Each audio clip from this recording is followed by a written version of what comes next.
پھر آپ اپنی بات لوگوں تک نہیں پہنچا سکتے ہیں۔ اور اگر آپ بڑے مقرر ہیں، عمدہ انداز میں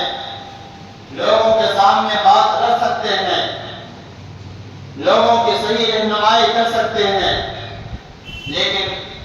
آپ کے پاس معلومات نہ ہو، آپ کو علمی میدان میں مہارت نہ ہو، تو پھر محض زبان کے ذریعے سے آپ لوگوں کے رہنمائی صحیح طور پر نہیں کر سکتے ہیں۔ اس سے پتہ یہ چلا ایک پڑھنے پڑھانے کا مشورہ رکھنے والوں کے لیے دونوں چیزیں ضروری ہے کہ وہ تقریر و خطابت کے اندر بھی ملکہ و مہارت پیدا کرے اور تدریس کے اندر بھی ملکہ و مہارت پیدا کرے۔ میرے عزیزوں، اسی عظمت و اہمیت کو پیش نظر رکھتے ہوئے،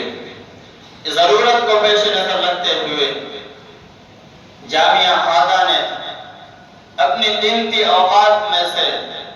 چند لمحہ نکال کر ہمیں اور آپ کو دیا تاکہ ہم بھی اپنی معافی زمین کو بہتر انداز میں ادا کر سکنے کی مشق کر کے آئندہ کے لیے ہم لوگوں کے لیے ایک نمونہ اور لوگوں کی رہنمائی کا ذریعہ بنے۔ میرے عزیزوں،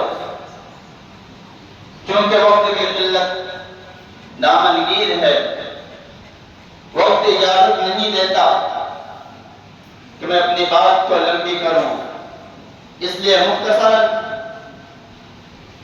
چونکہ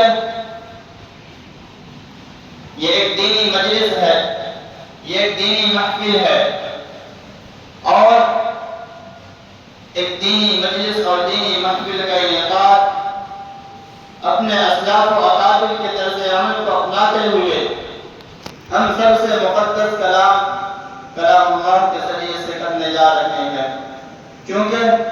ہمارے اکابر و اسلاف کا یہی طرز عمل رہا ہے کہ جب بھی وہ کسی دینی مجلس کا انعقاد یا کسی دینی محفل کا افتتاح کرتے ہیں تو سب سے مقدس کلام کتاب اللہ کو سب سے پہلی کڑی بنا کر انجمن یا دینی مجلس کا افتتاح کرتے ہیں۔ تو آئیے میں تلاوت کلام اللہ کے لیے جس شخص کو دعوت دے رہا ہوں، جن سے میری مراد عبد الرحیم چمپا نگر ہے۔